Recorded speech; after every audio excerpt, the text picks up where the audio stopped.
What's up? This is Rebel Radio. What up? What up? This is DJ Newmark. This is Peanut Butter Wolf. It's your boy. It's okay. Keep checking out Rebel Radio. Rebel Radio. This is Rebel Radio. We're in the place right here. Rebel Radio is going down. Would you say Rebel Radio? Oh, wait. Let's do it again. Rebel Radio. What's up, Rebels? Welcome back to Rebel Radio, the weekly show where I bring you the rebels who are shaping our culture. We talk about how they do it, why they do it, and what you can do to get a little piece of the pie for yourself. We're also the only show to bring you new music every week from our friends over at EDM.com. I'm your host, Josh Levine, and my guest this week is very special, Ryan Kavanaugh. He's a bona fide movie mogul. This dude, it's funny, we start our interview talking about Talladega Nights because that was the only movie of his that I could think of off the top of my head. But he's been a producer on not just that movie, but American Gangster, The Fighter, Don't Mess with the Zohan, Step Brothers, Pineapple Express. The list goes on and on and on. He built a massive company called Relativity, which at one point was the largest independent movie studio.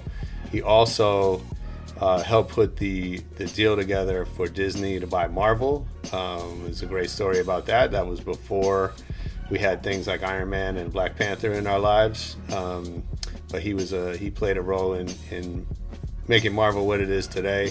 And also I learned that he helped Netflix get its initial funding to launch its streaming service. So this dude's been in it from top to bottom and has some great stories about the heights of success, the challenges, the beatings he's taken in the press, the mistakes he's made along the way. He's got some great stuff that he shares with us. Ryan is currently an investor and I believe the CEO of Triller, which if you haven't checked out Triller, it's a new streaming platform along the lines of a TikTok. So, live streaming, people sharing whatever's going on with them. But he's got some pretty interesting investors in Snoop Dogg and Kendrick Lamar and all that. It's a great episode. I think you're going to love it. Let's get into it after our EDM.com track of the week.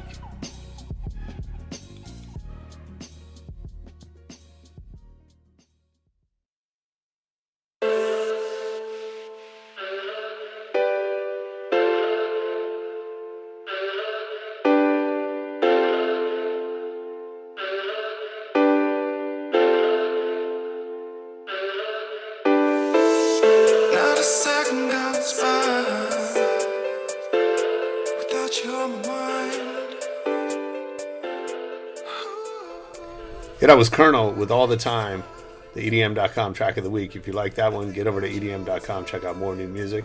And now let's get into the interview with Ryan Kavanaugh.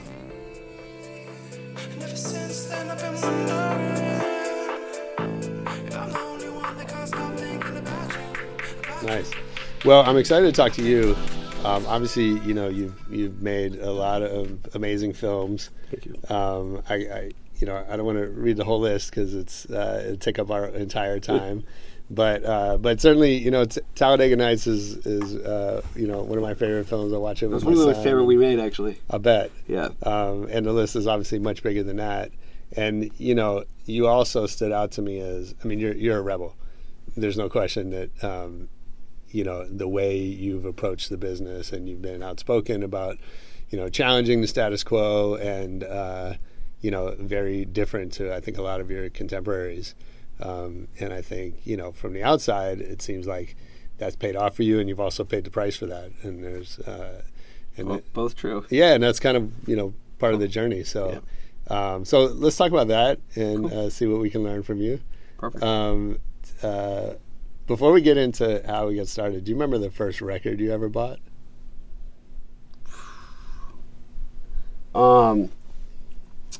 First record I ever bought was probably, I think it would have been Bruce Springsteen. Okay. Yep. Cool. I think second was Beastie Boys. Uh-huh. That's funny. Yeah. Actually, that was the first concert I ever went to, was Beastie Boys. Beasties? Nice. My parents took me when I was 13. Oh, wow. And my dad was 10. And my brother was 10. And my brother slept through it. My dad said, I don't get this. They don't have any talent. They're just running around pouring beer on themselves. Really? That's insightful for a 10-year-old. That's hilarious. And so were you? Well, you didn't start out in entertainment. No, I started out actually in finance, Mm-hmm. and growing up in LA in a pretty conservative, Jewish family, like not conservative Jewish, Right. conservative family that is Jewish. Yeah. They used to say to me, "You can do anything you want. Go be the best trash man if you want. You cannot be in entertainment." Really? Like, we'll basically disown you. That almost seems the opposite of like a LA upbringing. Well, you see kind of what the entertainment industry is about when you're Yeah. here, and we grew up around it, and you see kind of some of the problems with it. Sure. And I think my parents looked at it as just, we have family that was in the business, and Yeah. you could see the I don't want to call it the toxicity Mm-hmm. in the business, and so I think they pushed me to shy away from it, and I did. I was finance all the way till probably I was about 24, Yeah. and I literally tripped into it by mistake. How do you mean? So I ran a hedge fund starting when I was about 22, Mm-hmm. and it was in LA, and obviously most of the wealth in LA surrounds entertainment. So my investors in the fund were well-known producers and directors and studio heads and actors, and we had a fairly good track record. And in 2001, when the market crashed, we were invested all in private companies. Outside of entertainment. Outside, nothing to do with So you're helping entertainment people take their money. Correct. So we were invested in fintech. Okay. We were invested in biotech. We were invested in healthcare. But when the market crashed, there was a big drive of liquidity, and I realized it was going to be very hard to continue on an adventure. And I had pretty much taken everything I'd made and put it back into the fund. So I owned about half the fund. And I was deciding what to do because everybody was going to get diluted. Things were going from, these are going to IPO to like, oh my God, we're going to have to do a 50% down round. Sure. And I actually sat down with my dad and said, what do you think I should do? And he said, you need to take all your ownership and give it to your investors to help them from not being diluted. And I was like, well, Wow. like 24. I was like, that's everything I have. And he said, no. He's like, you're 24. Everything you have is your word and your reputation. So you got to do it. And so I did. And I shut down the firm. I went from living in a, I guess the type of house a 24-year-old with too much money would have and driving a Ferrari to living in a, $1,800 a month rental, but felt good about what I did. Yeah. And a number of my investors started coming to me because Hollywood was changing dramatically at the time. This is when there was a lot of consolidation. So, you had, like GE bought Universal, and you had Viacom and News Corp. And anyway, they were starting to face kind of more fiscal structure. So producers were being told, hey, you need to bring in co-financing, or you need to do foreign sales, or you need to, they were also telling the studios, we don't care you had $2 billion last year, we're only giving you $1 billion. So there was really no one in Hollywood that understood anything about finance. Really? And so it started with some of my LPs, ex-LPs coming to me saying, hey, will you help me do this? And I'd kind of laugh and be like, I don't know anything about entertainment. Be like, well, we've been around you for a while. You know as much as most people, and we don't know anybody that knows about finance. And at the time, I was actually thinking about going and getting my PhD in physics. And Oh, wow. so they'd say, oh, well, we'll pay you $50,000, write a business plan. Like, I'll take it. Sure. That's really how I ended up doing it. Wow. Yeah. And what was the first film or like? So the very first film was a person named Mark Canton, we're still very good friends. He was the chairman of Columbia and of TriStar. So I think he's the only person to ever have be president of two studios, which is obviously Sony. Wow. And also he ran Warner's for a while, so very well-known exec. And he was trying to, he needed to do an MBO of a company that he wanted to take over, which he still has, called Atmosphere. And the first movie coming out of that was this little movie called Full of It. Okay. And I went and got it independently financed. I still remember Comerica Bank to put up a big loan against it and equity and so on and so forth. And it turned out to be, I had nothing to do with making it. I was just doing the finance side. Sure. I went on set one day it was my first time even seeing what being on set was like. Really? And I remember sitting through the first screening of it. I got invited to go, and it was New Line was releasing it. And the chairman of New Line, Bob Shea at the time, literally stood up in front of the entire audience at the end of it and said, who let this piece of shit movie get made? Oh my God. I am not releasing it. No way. And I was like, oh my God, this is like horrible. So I actually went to the bank, and even though I didn't personally borrow anything, I knew that I was going to be the one on the hook, even though it wasn't my movie. I didn't make anything off of it. So I made a deal with them, and I paid them back over time, their loan. Paid back the equity investors out of my pocket, their loan. And that was my first experience with a movie. That's crazy. Yeah, never got released. Yeah. Yeah, I mean, the movie business is infamous, as is the music business, for like taking outsiders' money and not treating them kindly. Well, to this day, the guy who I did that with, Jared Underwood, he now runs one of the larger finance companies in Hollywood called Aperture. Yeah. We work together because I think he said he's never had anybody, every deal we've ever done, every loan's gotten repaid. And that's important to us as, a company to make sure that even in bad times, going through Chapter 11, that we make sure all debt gets paid. Yeah. Unless it's hostile, obviously. Different story. Yeah. So there's this. So from what I understand, you kind of came up with this different way of looking at film finance, and I think that's interesting. Again, music, movies, sort of the same thing. This idea, this narrative that the product speaks for itself. That a great film or a great artist is going to find a way. My experience in working with brands of all sorts is that companies fail because they're undercapitalized more than any other reason, meaning that they were overly optimistic about how the product was going to sell itself. Yep. And so you seem to have taken a different approach. And so talk about that a little bit. I think early on, it started with really my second and my first real movie I was involved in producing was a movie called 300. And I'm sorry to interrupt. After that first one, like, was there hesitation, or you're like, am I really going to keep doing this? No, because I saw I was learning the business. Okay. So I saw kind of the flaw, I think, in it. Okay. And, or at least what I perceived to be the flaw. So you were able to take that lesson. Yeah, I took the lesson. It was expensive. It hurt, but it was akin to going and getting an MBA in entertainment. And so the second film, interesting enough, was 300, and we took it to every studio, and every studio rejected it. I still remember at the time the very well-known head of a studio, at the time Warner Brothers, actually sat in the room and said, let me get this straight. You guys want to make an R-rated movie. It looks kind of like a comic. It's really bloody. It's a sword and sandal movie with a guy nobody knows whose last movie was behind a mask. He's basically running around in his underwear for $60 million. Yeah. And we were like, yeah, basically. So we got I actually was at the time working closely with Merrill Lynch on another deal, and a hedge fund in Milwaukee on another deal. And so we went to the hedge fund, and they financed the movie, and that was 300. Yeah. And so from that, I kind of learned, that this whole black box that Hollywood claims to have for 100 years is total bullshit, and that there was a lot of room for change in that system.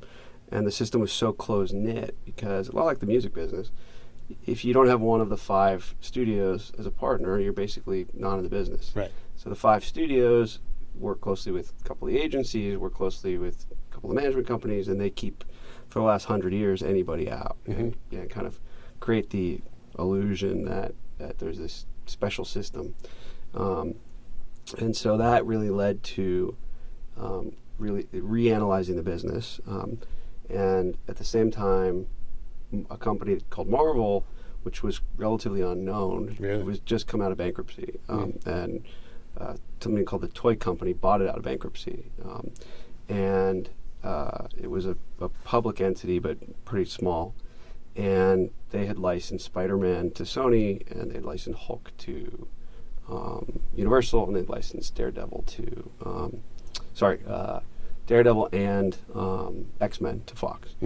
And Sony was making $1 billion on Spider-Man, and they were making like a couple $1 million. So they went out and were trying to figure out, how do we make our own movies, make our own IP. Problem was that they had promised their shareholders when they bought the company out of bankruptcy, they wouldn't be putting any money into movies. So every bank had said it's impossible. We went out and came up with a structured finance deal that was traditional structured finance that Hollywood hadn't seen before, of how to securitize the intellectual property and then borrow against that. And it took me a year. Actually, the board at first was like, "This is impossible. Why would any bank wouldn't bring this up?" And I did it all for if we close, I'll get ownership in Marvel. If we don't, I get nothing. Yeah. And took us a year, but we got Merrill Lynch to underwrite $680 million. And every movie starting with Iron Man all the way through to Black Panther were set by date in that deal. Wow. And so that really opened up to, that was purely financial. The transaction was about how do you run models, how do you make it, this industry looks, acts, breathes, and feels like any other industry. The typical structured finance is done within Wall Street, but film had such a bad name for a different reason that it was about how do I now take this and make it into a broad system / model that I can go visit Wall Street and actually show them that this is the same business as any other business if done right, and that the dirty word movies comes from for a whole different reason. Sure. And that's what we did, because after we did Marvel, the big studios then reached out and started saying we need capital, and the hole was $20 billion, so it was clearly only going to come from one place, which was Wall Street. Sure. And so that's when the system started getting built, and we started really creating a new way of looking at movies purely from a financial perspective. Yeah, so I've seen you talk about, when we talk about performance in movies, we talk about box office, right? And, it's maybe the only business, maybe, I don't know, but where they're not talking about profitability. I've seen you be really critical of that. And I think, that's a little crazy, right? Like you could make $100 million on a film that loses $20 million and it's still kind of considered a hit because it made $100 million. It's part of the Hollywood fallacy that they've created and perfected, and the press helps them. Yeah. So because, call it 80 years ago, 70 years ago, you had box office. They were able to keep the system such that they worked with the press and continued to keep this closed-knit system so that they could control the at least allure or vision of or perception of what is success. And as we all know, like you just said, it 99.9% of people say, "Oh, do you see the box office?" Right? And that's today maybe 25% of the actual pie. Sure. And what happens is because these studios are much older and they have large libraries that throw off billions of dollars of cash flow, under GAAP accounting, when a movie comes out, they don't have to show the public, and they don't show the public any movie's profitability because it's considered to be what an accountant would call de minimis, meaning it's something that is just folded up and you don't have to show the detail. So crazy. You cannot go find the profitability of any movie if you're not in the studio. Wow. And they purposely first of all, they can kind of tell anybody it's whatever budget they want it to be, and then they promote, hey, look at how big this box office was, we made money. And that was really the first kind of looking at the system going, this is just broken, and realizing that it was very venture capital. It was like 20% of, maybe 15% of movies were making a profit. The rest were losing. Right. And because the studios needed capital and needed us to bring it from Wall Street, they had to give us access to their ultimates. And so that's when I started building a model to look at, like, how does this actually fare? And how do you make it, how can you finance it like other industries? And that's when we realized, that there was the perception was not the reality. And actually started shifting the model. So how does it work for people that don't know anything? Like, how do you explain the model? Our model or their model? No, yours. Our model. So the easiest way to explain it is that the studios are in the world of venture capital. So they're swinging for the fences every time. They're going to lose on a majority of their movies, like 80%, and 15-20% they'll make a profit, and they hope that it's a big enough success that it's a really big profit, and so they end up with a 8 to 15% internal rate of return, which basically means that you make 8 to 15% on your money a year. And in a bad year, it's less. Good year can be a little more. But for taking that kind of risk, it's a pretty low return if you want to take that kind of risk. Sure. So what we were able to do is we created, we call it a real estate system. So we took it and said, you could shift this to real estate risk and get the same type of IRR. Meaning in real estate, it's much more stable and collateralized. So we kind of look at movies like a building. And so if we're going to make a movie, we kind of pick the property. We know where we're going to buy. We know what the building's going to look like. But before we actually start it, we're going to go out and make sure that we can sell or lease 75% of that building so that our risk is limited to 25%. Sure. So instead of on a $50 million movie having $50 million of risk, we're going to take it down to $15 million of risk. Yeah. And the hope is that when we're done, that it's that kind of 25% is now going to be worth more because it's finished and complete and we've done a good job. If it's not worth more, worst case, maybe we'll lose a couple $1 million. So we did that by means of creating what we call output deals. So in every country, about 130, 140 countries, there's 5 or 6 distributors that are competing with the studios. They're the local distributors. They're maybe worth $100, $200 million. And in the entire world, U.S. product is always number one except for in India. And so they need a fair amount of U.S. film in order to keep their deals with the theaters, with the channels, with the distributors. If they don't have U.S. product, they end up they're in a really bad position. So they, before us, were going to the Cannes Film Festival and all these places and buying, I'll call B films that the studios passed on. So we went to them and said, hey, you guys, you want A films, right? You want films with big movie stars that compete with the studios. So we're going to enter into deals with you where you're going to buy our product on an output basis for a percentage of the budget. And so we'd start a movie and we'd know that at least 75% of the budget was covered. That's why we call it real estate. Nice. And so on a $50 million movie, the studios would have to do, call it, $80, $90 million to even break even or more in domestic box. If we did 30, 40 million, we were in a profit. Now the difference is if we did 200 million, we would give up a lot of the upside. Yeah. But about 86% of our movies made a profit. Yeah. And we were always going for singles still. We always go for singles and doubles. It's, if most of our movies can do between, 50 and 80 million bucks or 40 and 80 million bucks, we're making over an 18% internal rate of return, and we're doing it with a lot less risk. And so we spent a lot of time fighting the press because the press would be like, oh, look, their movie only did $40 million. And I'd be like, yeah, we're so excited. And they'd be like, no, you can't be. That's terrible. We'd obviously say, well, you can write whatever you want, but we made money and we're happy. Yeah. So that was really the shift in the system. And shockingly, the studios can't do it because they went out and they have, distribution and marketing in every country. So they would have to admit to their parent companies that their system is broken and a lot of jobs would be lost. And, a lot of high-paid people would not be paid as much. I mean, that seems to be a challenge in so many industries, right? Is you have so much invested in the way things are that, even when you realize that there's a flaw in that, you're kind of stuck. Yeah, it's, there's a statistic that I heard a number of years back that was very interesting, which is that the average S&P company only stays in the S&P for 7 years. Right. And so that's clearly, you go to the top, and there's clearly a reason why. Yeah. Obviously, they stop innovating. Right. And so for us, just in general, we try to stay nimble, and we don't have all the answers, and we know that we're willing to be going down a path today, and if tomorrow something looks better, we will hard right into that path. Yeah. So talk about that a little bit as far as how you build that into a culture, right? Because you built Relativity into, a pretty big company. I think we were the biggest mini major. We were bigger than Lionsgate. Yeah. We had an IPO on the table at about $10 billion, and our last round before that was $2 billion. Yeah. So how do you take that?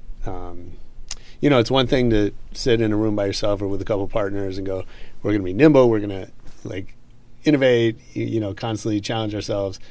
But then when there's multiple offices and hundreds of people and how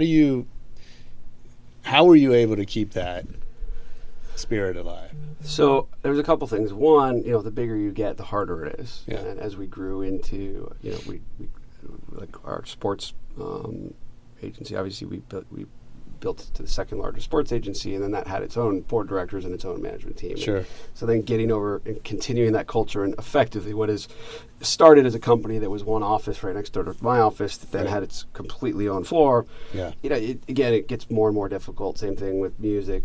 TV started in my office, and we built it up to, we had 40 series on the air. It had its own lot in Hollywood. Yeah. But I think what we tried to do is we'd have a lot of retreats, and not like the corporate retreats you hear about, like, the big Fortune 100 companies make you like fall back in people's arms, and Right. all that crap. It was actually retreats where really anybody who was on a management level, we really tried to instill that, our saying was and still is, it's okay to try it's okay to try something and fail.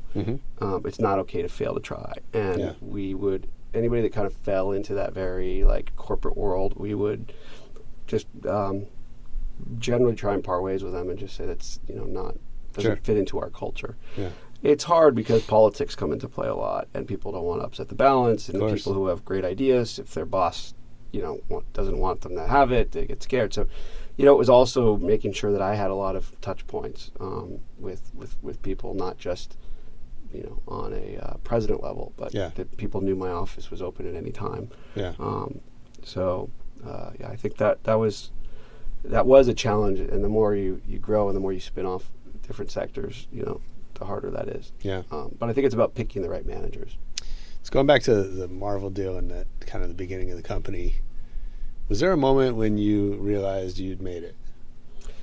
Well, I think so. The Marvel deal was an interesting one, and that probably closing that was when I realized, I don't know if the word "made it" is the right word, because it's kind of like, for me it's about innovating, and it was always like, what's next, right? So.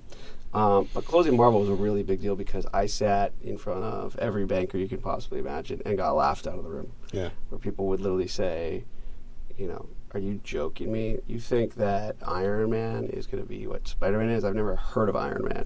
You think that Ant-Man anybody's going to watch? You think anybody outside of America is going to see Captain America? Yeah. You think that you can't have a black superhero on Black Panther? And literally I got laughed out of every room. Yeah. Like basically being told all the good IP's taken and gone, and this is never going to work. And so, having done that for a year, and eventually closing the deal, and then closing the deal with Paramount, I think that really said to me, okay, and that's really why I stayed in the industry, was there is so much room for change here because people are stuck, and they're stuck in an old way of thinking. Yeah. And the fact that we pulled that off, it got named Structured Finance Deal of the Year on Wall Street, but also that in Hollywood it was like, how did that happen? And then every studio started calling, going, if he could do that for them, imagine what he could do for us. So when you get laughed out of a couple rooms, like a lot of people would give up or would say, like, obviously this isn't for me, or I'm not doing it right, or like, where does the, I guess we call it chutzpah, right? Like where does it come from to keep banging your head against the wall in the face of that? A couple things. I think one, when I start facing that is when I know I'm onto something. Okay. Because we talked about it earlier, the entertainment industry in general, music, film, even technology, short form media now, it becomes a industry with a lot of barriers around it. And if you start challenging those barriers, you start getting shut down fast. And you can see the harder they fight and the more they're trying to shut you down, the more you're onto something that's, I think people today use the word innovation a lot, but back then it was kind of, wasn't that big of a word. It's innovation. And so the more that people kind of laughed and fought, the more I was like, okay, this is they're not laughing. It's like there's a saying that first they ignore you, then they laugh at you, then they fight you, then you win, right? Mm-hmm. And so the ignore you part is like, okay, but when they start laughing at you, that you're in something that eventually they're going to fight because you're onto something they don't want you to have. Second piece is that my grandparents were Holocaust survivors, so anytime I faced any kind of like, hurdle to me, I'm like, okay, my grandparents were in camps, didn't have a childhood, watched their families be killed, and this is nothing. I'm I'm still living a great life, and so okay, a bank laughed me out of the room, like, so what? So I think that was always, and still to this day, when we get laughed at, I actually had the CEO or the chief content officer of Netflix, Ted Sarandos. It's a pretty funny story, and he's probably he's more known, I think, than Reed Hastings, just because he's the guy that's out there. So we did create Netflix SVOD system in 2010. They were just a mail order DVD company. Right. Yeah. We basically helped write their entire SVOD paper and rewrote it for Morgan Stanley, and we published in 2010. None of the studios would work with them. In fact, all the press was like shitting on us, saying, can't believe Relativity made a deal with this crappy DVD company, Netflix. And Crazy. I think Warner Brothers, HBO, when they asked them about it and said, are they concerned? They said, no, Netflix is a fly on our ass. I think that was the exact quote. But in 2014, I gave the keynote at MIPCOM and talked about how we were taking our TV, our movies, and using the data we were getting on movies and turning them into TV shows, because we had so much data that we knew it was more than anybody ever had on a TV show. And I gave a really long talk on that, and I remember I had lunch about 2 weeks later with Ted Sarandos, and he literally looked at me, he's like, by the way, your idea of taking movies and turning them into TV shows is shit. And now if you look at Netflix, like three-quarters of their programming is that. Well, that's so funny. And it's, I noticed that on Netflix recently, and I was like, well, yeah, of course, because they don't need people to watch something once. Right. They need people to tune in, not on a nightly basis. Well, it's also, you could take a movie franchise and when you test a movie, we're talking to the audience a lot. We know what they liked, we know what they didn't like, we know what failed. We took Catfish, which is you'll see it's the very first movie turned into TV, which was a relatively failed movie. But we saw that there was this specific audience that was extremely passionate about it, and the specific audience happened to be like 15 to 25, and both males and females. And so we looked and said, hey, that's MTV. Yeah. And it's been the most popular show on MTV ever. It's still running, I think, in season 9 or 10 now.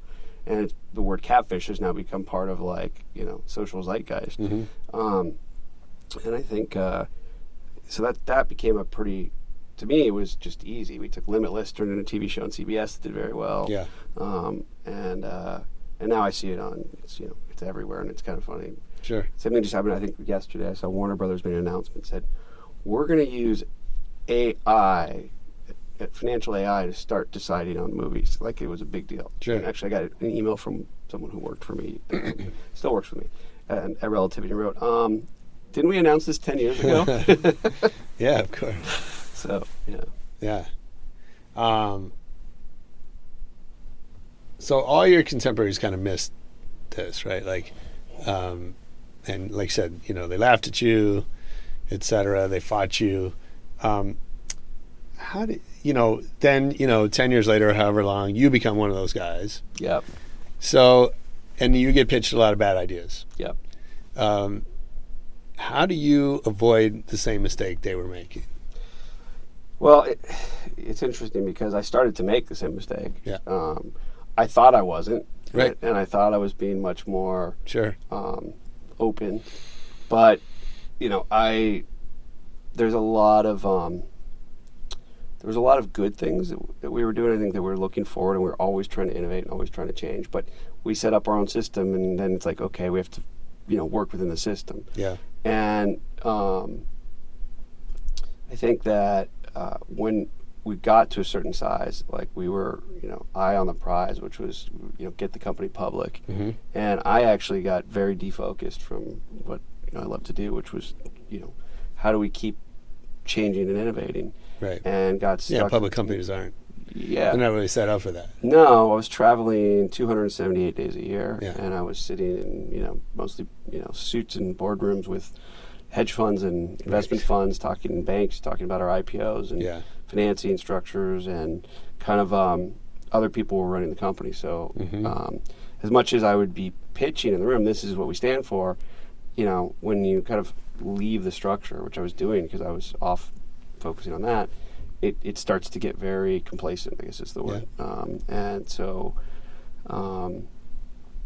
I think that for me the biggest mistake, I mean, I made a lot of mistakes, but a big mistake there was literally letting myself get defocused. I didn't have to get on that plane 278 days a year. I did it because I was so focused on, at the time we had higher box office than Lionsgate and higher than DreamWorks, and we were half the size of Universal, and so I was like, we have a chance at like being the biggest, and the only way to get to that step was to be public because of the amount of capital that was required. Right. And instead, I should have probably stepped back and went, well, I don't need to be the biggest. Sure. I just need to keep, effectuating change. Right. And I think, it's a good lesson, and you can follow. I literally thought I was the antithesis of it, and I was it. Yeah. So, I've seen you talk about mistakes. I think at one point you called your old self an asshole. Yeah, I was definitely a little bit of an asshole for a while. What when you think back about that, what stings the most? Oh God, what stings the most about the way that I was, or the way that the things that happened? Just a decision you made, or a choice that that you're not going to make again, or you're going to try to avoid. I think, well, one was there's two. One I think is something that was done to me. The other is what I did. So one is that I trusted a lot of people around me, especially people who were very tied to me in business. I trusted very heavily, and I embraced them as like, I actually put them on a higher kind of standard than even my own family. Like having them sign the ketubah at my wedding, and thought of them as brothers, and quickly later learned that they were there purely for business reasons, and I accepted them in a very different way. And that the big mistake that I really regret is that I did that and made them more important than my own family and my own real friends. And so I look back and go, I can't believe, and then when I say I was an asshole, I was an asshole to the real people. Like I was, too busy and too myopic. I looked at it, these are my brothers, these are my best friends, and we're in business together, and we do everything together, and we travel together, but, they weren't my friends. They were there because, I was a good source of income for them, and there was a lot of upside, and when they saw the opportunity at even harm to me to make more money, they took it in 2 seconds. Whereas my real friends and family were the ones who were there when I was like, oh, shit's going down. And, they were actually sitting side by side with me. So so how do you apply that going forward? And I want to talk about the future because you have some exciting new businesses, but when you've learned a lot, it sounds like, both good and bad. Yep. And so, but I always think it's an interesting, it's easy to intellectualize what we've learned. Yep. And I try to write down these lessons and whatever, but then sometimes you find yourself in a situation and, instinct kicks in and whatever. So how do you protect yourself from the mistakes of the past? So one, I kind of have this no asshole rule. Cool. Which is anybody that starts getting, kind of big for their britches in the company or around us is just someone I don't want to work with. Yeah. And we turn down a lot of opportunities. It could be very financially successful, but just because it's not people we want to work with. So I don't work with big hedge funds. I don't work with the big kind of structured institutions that are very much of, hey, we're going to invest in you and be your friend, but in 3 years, if you haven't, found the exit, then we're going to turn against you and try and crush you. So we turn down a lot of, I'll say, ability to grow really fast by turning down that type of capital and just growing it a little slower and doing it with the right partners and the right people. In terms of management, it's making sure that the people around are really passionate about what they do, passionate about the company, and are just real people. They're not there just for a paycheck. Right. And then on a personal level, I kind of stay under the radar a lot.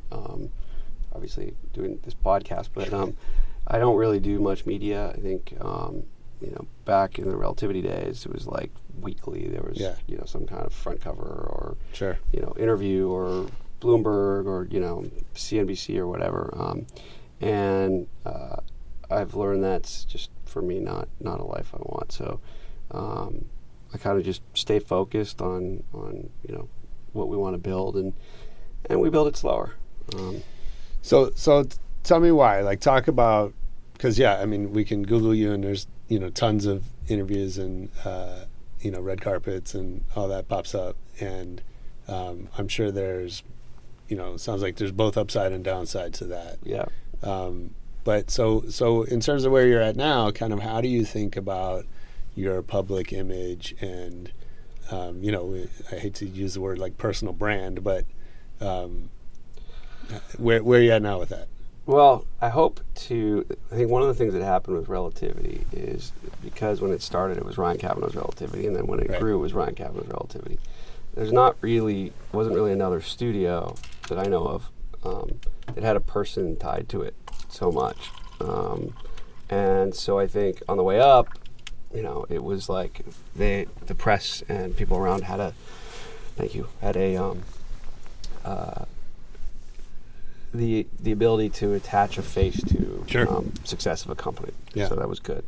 Which is important, right? I mean, we think about Jeff Bezos, we think about Mark Zuckerberg. It's important, but what I think the difference is that Amazon as a company, Facebook as a company, they stand alone. You don't automatically think of Bezos. You don't automatically think of Zuckerberg. When you think about who's running it, who started it, okay. I kind of made the mistake of Relativity wasn't out there as a word without Ryan Kavanaugh. Mm-hmm. And I spent a lot of time around that and talking about, also the mistake I made is instead of just doing it, I was talking about it. And what I mean talking about it is I'd sit up there and give speech after speech about how broken and how bad everybody else in the industry was, right? Right. So it was a little bit Trump-esque, I guess. I wasn't just doing it, but I was poking the bear the whole time, right? Yeah. So I'd get up and when I gave the keynote at CES or when I gave the keynote at MICPOM or at Variety Summit, I would just literally be like, Milken Conference studios are old, dead, here's why, they're doing it wrong. And so I think, A, I was very public about it, and obviously that probably didn't make other studios very happy. Sure.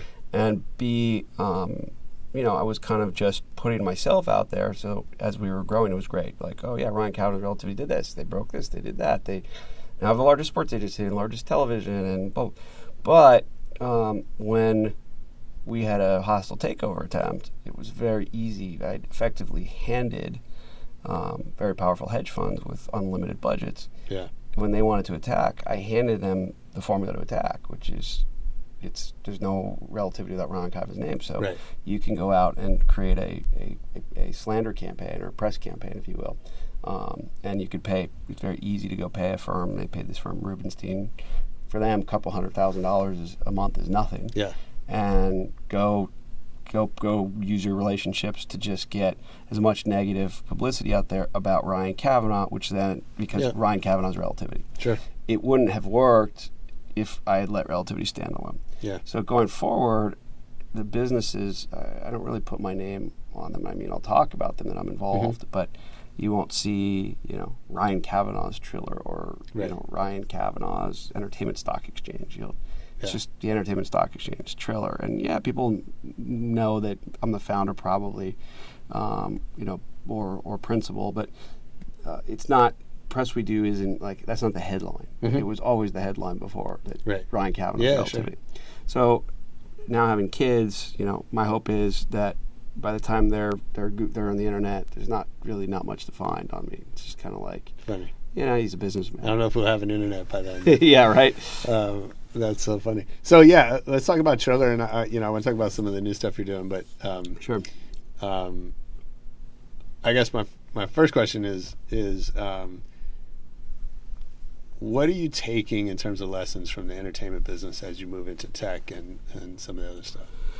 So the interesting thing is that I've been in tech in the past, obviously, this is a part of the world that I've kept very, not on purpose, I don't know why I just stayed quiet, but a lot of the businesses we built along the way just kind of took a public backseat to the size of Relativity. But like we just sold a company at the end of last year that I founded in 1999 in a garage. That was fintech. It was basically PayPal before PayPal. Oh wow! And we sold it for $400 million last year. My dad started a company called Juno that I was the seed investor in, and it was the largest biotech IPO of 2014, and then sold 2016 for $10 billion. So we've had multiple of those, and so I had a lot of that experience. I just, it just wasn't out there because it's not as sexy, in the press. So in terms of like now principally something like a tech and music Triller, I mean, I'm bringing in, I think, the lessons of how to use publicity in a good way, and trying to avoid the publicity in the bad way. And obviously I've culminated a lot of, I think, really good relationships in entertainment, and there really is the line has gotten so blurred between tech, media, entertainment, all kinds of content, music, film, long form, short form. It's all kind of mushing together, right? Absolutely. And to me, the writing's on the wall is very, when I look at it, I see the world where it's going to be in a couple of years, and maybe I'm wrong, but so using those relationships. What do you see? I mean, a lot of people are talking about who's going to be the winner, and Disney's got, obviously it's a streaming app, and AT&T and Netflix, and everybody's like, who's going to be the winner? Who's going to be the winner? And to me, it's no different than how television has always been. So, you started, you had a box, had a couple channels on it. You had to get up and click that little thing and change the channels. And I remember. Eventually, then the world changed when satellite came in, and you had DirecTV, and you had access to 500 channels, but you had to pick the ones you wanted, and you paid more for some, and you didn't have to pay for others. And then obviously Netflix popped up, and so you had both TV, and then you were paying for this kind of on-demand service. But as cord cutting has happened, and as more and more of these pop up, it's just no different. I mean, you have the ability to watch it on a phone or a tablet, but television also was just changed just as radically over the last 50 years as television and phone. Meaning you started with this box TV that you could barely turn, going to a television that you could carry anywhere, basically. So I look at a phone or tablet just as a smaller version, but when you look at programming, right? So before a Comcast, an AT&T, DirecTV, so you needed them in order to program because they were bringing the signal to your house, and so you paid them for access to that, and then you told them through them, I also want access to these following things. So whether it was HBO for $19 or a Sports Center for $20. Now the only difference I see is that you don't need the Comcast anymore. You don't need the AT&T or called DirecTV anymore. But you do need the parent companies, which are the exact same companies, because they're the ones that are actually delivering you the bandwidth, the speed to actually watch that. So instead of having this kind of, I'll call it pit stop of a box that you're programming, and then obviously only being able to watch what's on, kind of that specific time, you've just got rid of the box. Now you're paying for the bandwidth to the same party, and you're deciding what channels you want to pay for. Do I want to pay for Netflix and Amazon and Hulu and Disney, and pretty much everybody now has their own app. So you're just programming your own box, basically. And I don't see it as any different than it's been since it started. Can I tell you what I think is different? Two things. And one, you'll tell me I'm wrong, because because it's not really my area of expertise. But I think based on what you were talking about earlier in terms of the financial model, where these companies are only survive because of having big hits that pay for everything else. Right. And I think, I always think back to, I'm of the age where Norman Lear changed the world for us, right? Sure. Because All in the Family, and I remember reading that at one point a third of all Americans watched Archie Bunker Oh, sure. on a weekly basis, right? Absolutely. And, that's his, and he's like the most unlikely, movie star, right, there is. Absolutely. But, that's this just massive concentration of attention in one place. Right. And so, and now there's no show. We have bigger franchises, right? Because of all these because the world's bigger, but there's no show that demands as much of anyone's attention as those did, right? And I think you're right, but I also think that the shift has been that. So if you think back to call it All in the Family, those days, movies weren't running on TV, and you also. So the difference in some of the talks I used to give is that when consumers have the ability to pick what they want, when they want, how they want it, they're going to decide. And they didn't have that opportunity when that was no, absolutely. So I think today, what again, I just replace. And when I say things haven't changed, I guess what I mean is I'm replacing maybe a show with more of like a concept. Sure. And so the fact that I can watch any Marvel movie at pretty much any time. Yeah. Right. So I'd say probably the same amount of people that were watching Archie Bunker, maybe even more, are watching over the the beginning period of time that it's showing, are watching the new Iron Man or the new Captain America on TV, and that's kind of I think when I say you're replacing your channel, it's okay. Before you only had limited shows to watch. Sure. Now you have basically unlimited real estate. So that is a big difference. But I also look at it as much the same, which is okay. Everybody watched what they could watch, and that happened to be what they liked more than anything, and out of what was available. Right. Yeah. And so now that you've got a lot more available, right. People are focusing in, and that's going to be what comes to the top. Yeah, I guess what I'm saying, and probably to your benefit, like it seems like the existing financial structures of the big companies are not really set up to have people's attention diffused in the way that it was. That they were really based on big stars, big hits, big franchises that make just tons of money. And I think, we're sort of seeing that era kind of come to an end in weird ways. We're seeing it all over. I think so. One. I think that in the future, in the near future, I don't see a difference between short form and long form. Right. And so when I see places like Quibi, for example, that's going to come out and they've spent $1 billion and all in short form, and you have obviously Netflix that's doing film, television. You have people that are doing Hulu, which is focusing on television. I just think it's all the same to the generation, our kids. It is, and even Triller and TikTok, and my son watches YouTube.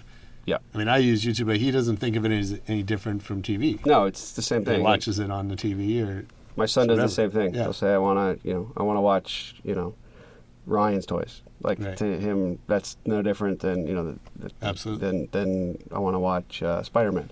But so I kind of look at all these launches that are happening, where it's like, hey, I'm going to launch Quibi, a short form, a platform specifically dedicated to short form entertainment content, and that's all we're going to do because we think there's a market for that. I mean, yeah, there's a market for it, but I think that it's all going to be one, Sure. And I don't think when somebody defines themselves purely as like, this is what we're doing and all we're doing, right.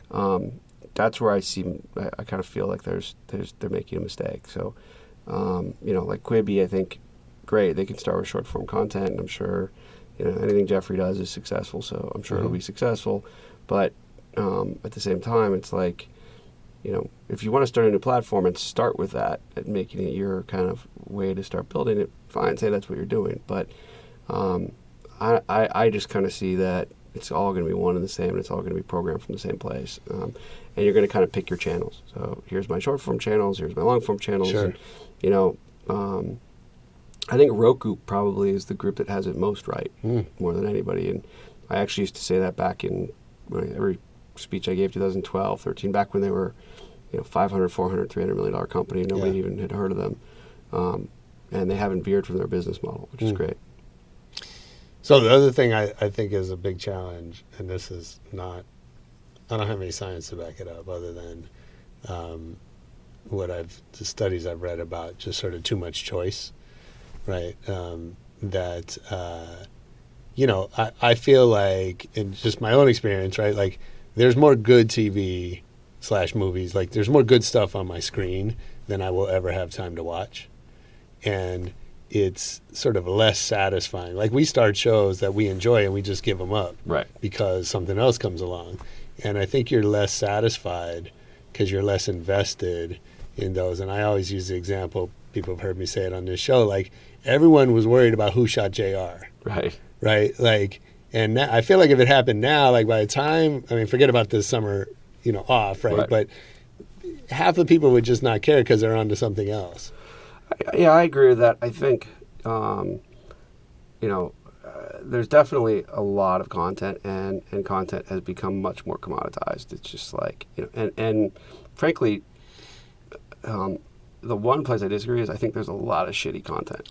I'm with you. I don't think there's a lot of good content at all. And I think what's happened is that places like Netflix, as an example, are just overpaying for whatever content, as long as it has a movie star, and kind of letting it just go. And so it has a lot of content, but I don't think it has a lot of good content. And, you know, when something rises to the top and it's really good, everybody's talking about it and everybody's watching it. And they've had a few of those, which is like, you know, even a clock is right twice a day, right? Yeah. A broken clock. Yeah. And so inevitably, if they're going to spend $8 billion a year and make, you know, hundreds and hundreds and hundreds of different shows, originals, they're going to be a couple that are good. Sure. I think those couple that are really good do get the attention, and I think, you know, it's become part of a social experience that didn't exist before. So before it was just like, you didn't talk about it, like you said, Who Shot JR was just like, everybody watched the show, Dukes of Hazzard. You didn't talk about that you watched it because you just watched it, right? Watched it, right? But now it's actually a part of our cultural discussion, which is like, you know, oh, there's this, have you watched the new show on Netflix? Sure. Blah, blah, blah. It's so good. And then that comes up and bubbles up and people then all start watching it. And it actually, I think, does get a massive amount of viewership, maybe even more than some of the shows we used to get because of, you know, worldwide syndication. Sure. No question. But I actually think that what I'm seeing is the big studios, other than the IP that they own, right? Big, you know, whether it's DC or Marvel or Lucas or, you know, kind of Star Trek or just things that fall into that. I feel like they are feel that they have to go make, for whatever reason, things that don't compete with those movies.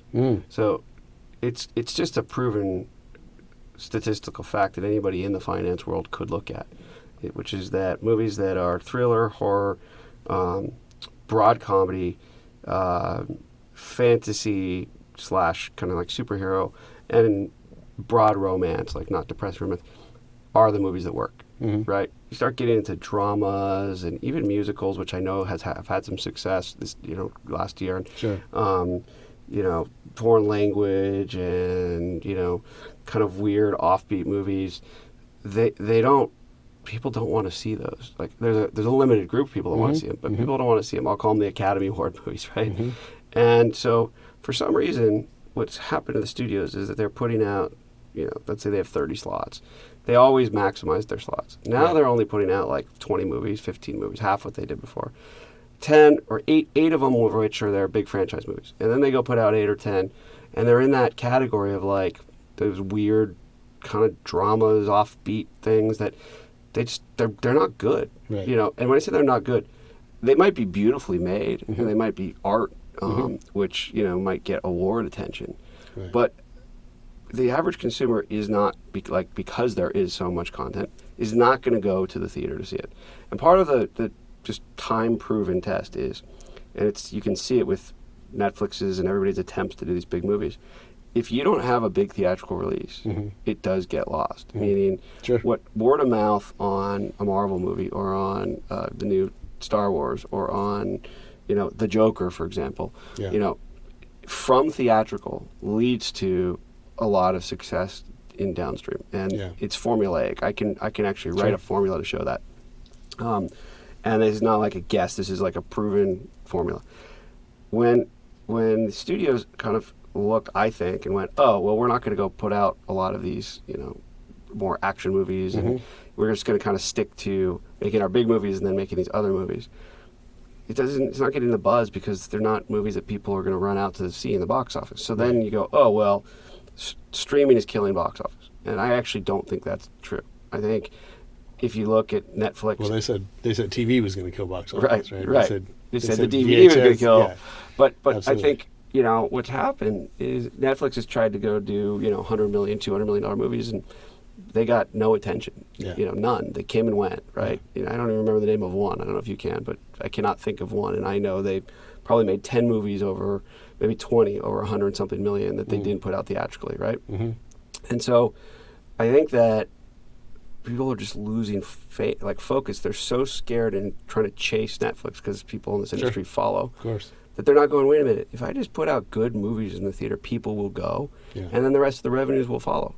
Think about it, had The Joker not been released theatrically, you wouldn't have had as much, you wouldn't have this buzz, it wouldn't have had people would have gone, maybe some people would have watched it and said, okay, it was good, but it was dark, and he just wouldn't, it wouldn't have the critic reviews, it wouldn't have to me, it's the studios that are attempting to fix something, and they're making a mistake in fixing it. So how are you bringing that thinking to like a Triller? So in Triller, so we've got I think a pretty unique opportunity in Triller because we have our audience is primarily black, urban, 16 to 28, and that's not an audience that you can market. You can't buy that audience. They pick what is, and really hip hop and R&B and rap are, I'll call it the new pop, right? It's what defines culture.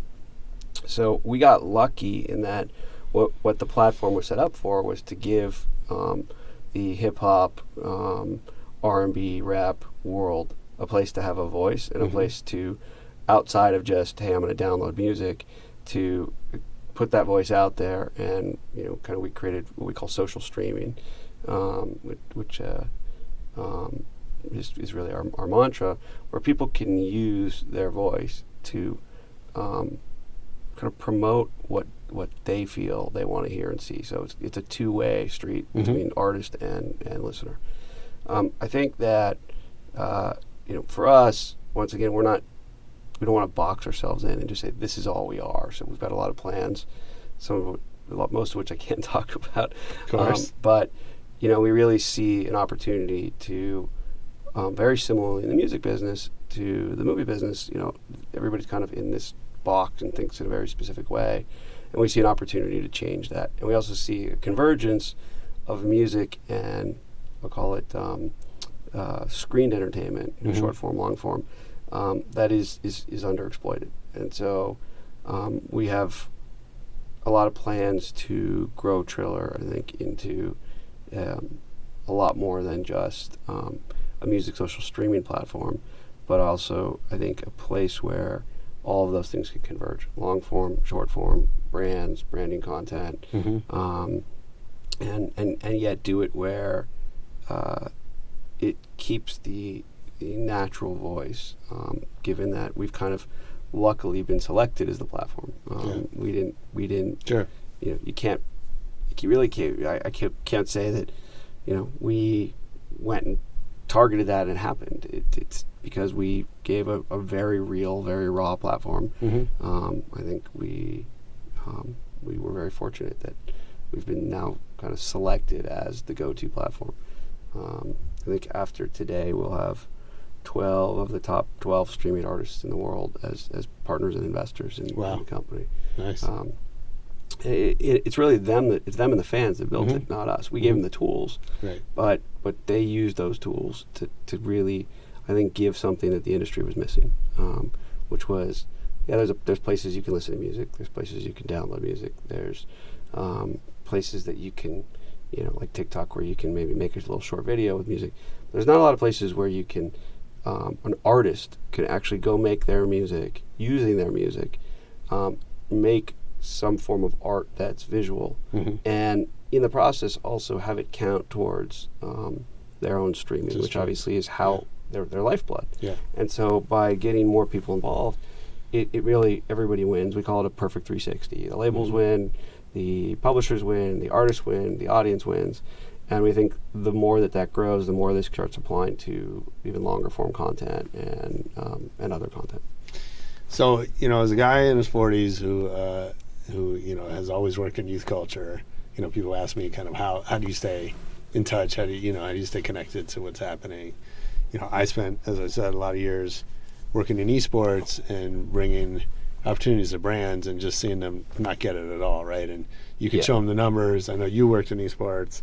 I showed a bunch of CMOs the numbers of kids involved in esports, and you could just tell that whether they believed or not, they didn't believe it.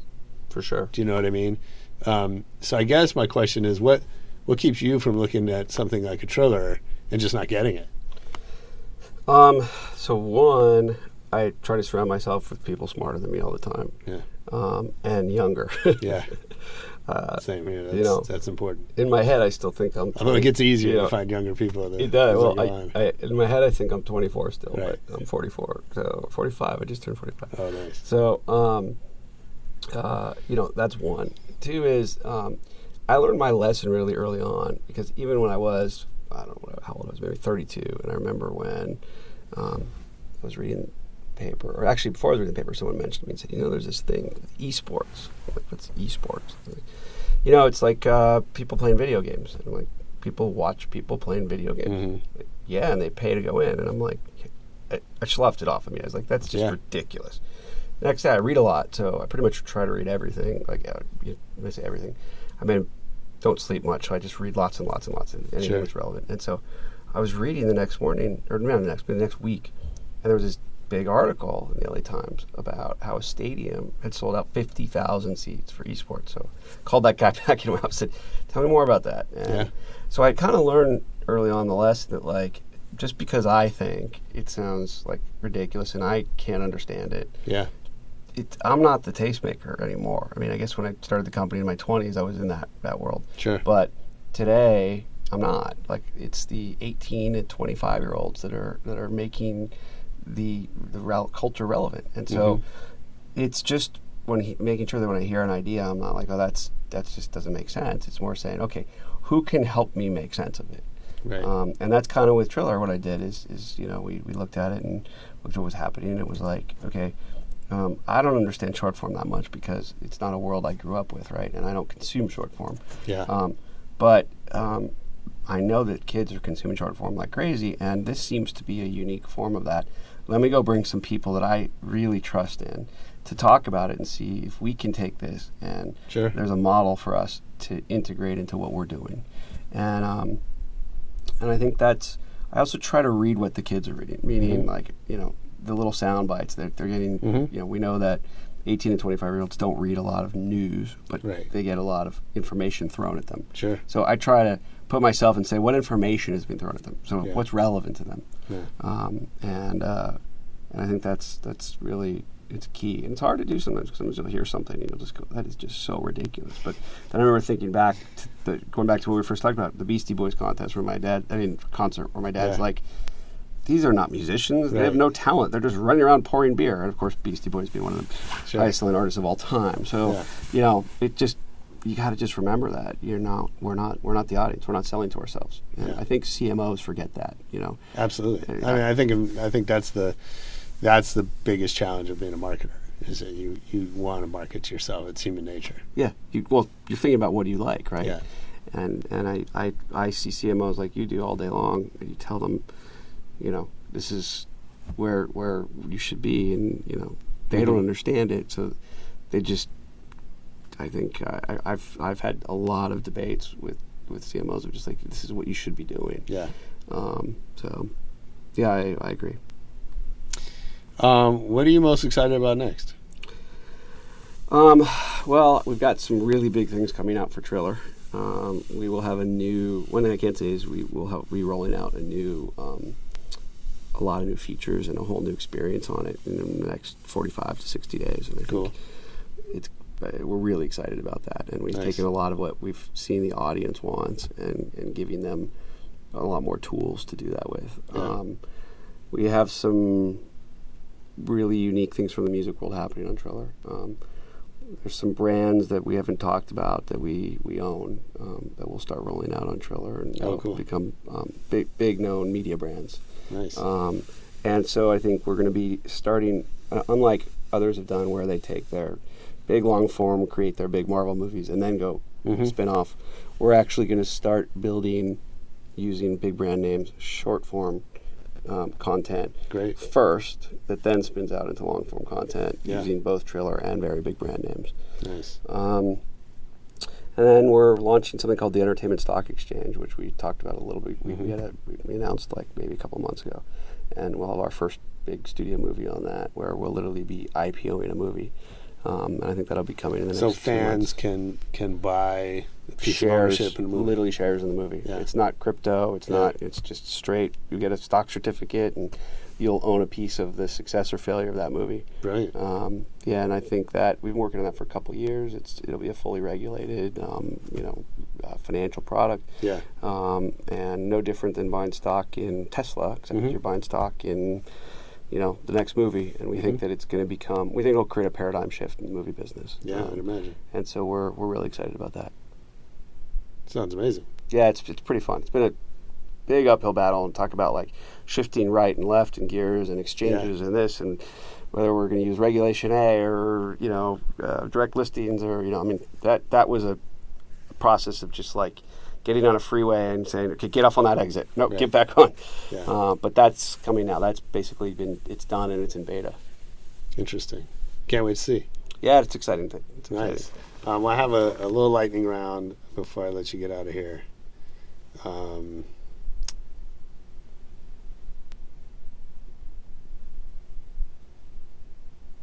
have one question before we get to that. Yes. Do you have mentors, or where do you go for help and inspiration? And So first, I always go to my dad. He's the smartest businessman I know, probably the smartest man I know. He's 72. He's chairing 12 companies, and every one of them is a life-changing company. But he's much more noble than I am. These are all in like curing cancer, making new elements, and need Alzheimer's, creating the hardest metal in the world, things like that. Yeah. And Mike Milken's been a mentor of mine for a very long time, so I go to him pretty much, anytime I'm doing anything. Yeah. I have a few others that are key, but I kind of those are my dad really is my go-to. Yeah, that's big. Yeah. I mean, obviously there's trust there, and there's absolutely. Yeah. Okay, so lightning round. What's your favorite city to travel to? Hawaii, Maui. Do you have a favorite DJ? Probably DJ Khaled. Okay. What's the last great book you read? I know you're a reader. Last great book I read was David and Goliath. Cool. Love Malcolm Gladwell. Yeah, it's awesome. This is not a fair question to you, but what movie have you seen the most in your life? It's tough because when you make a movie, you see it over sometimes and like a couple hundred times. So I'm going to ask you. What movie that I haven't made? Yeah, what movie that's not yours that you've seen the most in life? Probably True Romance and The Matrix. Great movies. Yeah, those are probably my two favorite outside of. And then is there a movie that you were involved in that had the biggest impact on you, either the film itself or the process of getting it made? Probably Biggest impact on me. I would say this movie called Brothers really had... It's a new movie. No, this was in 2010 or 11. Okay. And it was a movie it was Tobey Maguire, Natalie Portman, Jake Gyllenhaal, directed by Jim Sheridan.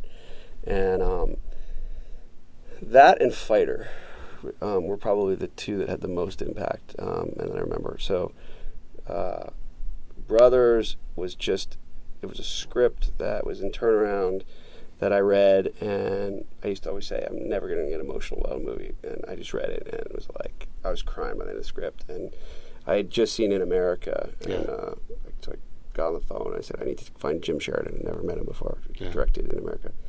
Find him in Ireland, and I'm like, I need you to fly to town.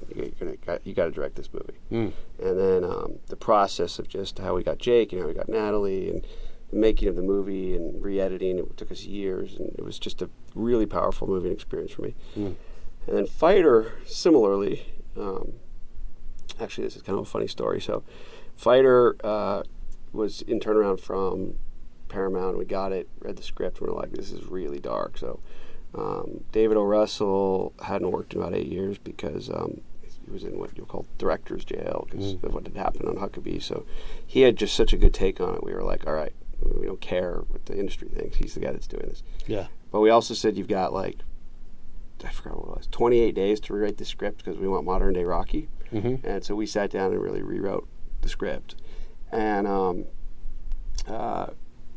Christian Bale, obviously, we got on, and they shot the movie, and we got it back, and we had, David and I probably had the biggest screaming fights you could possibly imagine on a movie about, like, you're recutting this, you're editing this, we're reshooting this. And, when you're a director, you get very focused on the art side, and we were looking at the commercial side. But the funny part of it was we finished it, and we were really, really proud of it. And it just speaks to how the industry works. So originally, because it was in turnaround from Paramount, they had a first right of refusal just to distribute theatrically. And we had to screen them the final version, which we did, and they rejected the movie. They said, it's shit, we don't want to distribute it. And we were happy because we had our own distribution, so we were like, great, no problem. And then the buzz started to get out there that, some of the studios were calling, saying, what are you guys doing with the movie? And we're like, well, we're distributing on our own. And, I remember particularly Warner's called, and one named Pam Kavanaugh, and a couple others, and this buzz started getting out that the movie was really good. And we get a letter from Paramount Legal that says, by the way, you have violated your right. You haven't shown us the final movie. Of course. And we're like, what are you talking about? Here's the date. Here's the people we sent it to. Yeah. And they sent back and said, well, there was temp titles, so it's not final, meaning the credits. Right. And our lawyers were like, technically, they're correct. It's not the final movie. Oh, man. And so they were like the first to be like, this is crap. And then as soon as they of course, they saw other people loved it, they wanted to pick up, and they ended up distributing domestic on it. And then the second thing that happened was I was at a Golden Globe event for that, and Christian Bale, who we've done a bunch of movies together, and we had a pretty good relationship, he came up at the event and he just started railing on me. He was with his wife, and he was just like, he hadn't seen the movie until I think that night. For the Fighter. For the Fighter. Yeah. And he was like, this is not what I signed up for. The movie's shit. My role is shit. I don't understand. Wow. And his wife also started getting mad at me. And I'm like, listen, you're gonna win an Academy Award. You're at least gonna get nominated. Yeah. And he and his wife started laughing, and they're like, 0 chance. I'm like, okay, I'll tell you what. Here's the deal. If you get nominated for Academy Award and or win a Golden Globe, you owe me a free movie for scale. He's like, done. He goes, what am I going to get? I'm like, well, what do you want? And so we had made this movie called 310 to Yuma together. Yeah. And his rap gift was he loved the gun he had in it, which was a .22 rifle, old .22 rifle. So we gave that to him. He said, I get to shoot you in the right ass cheek with the .22. I was like, done.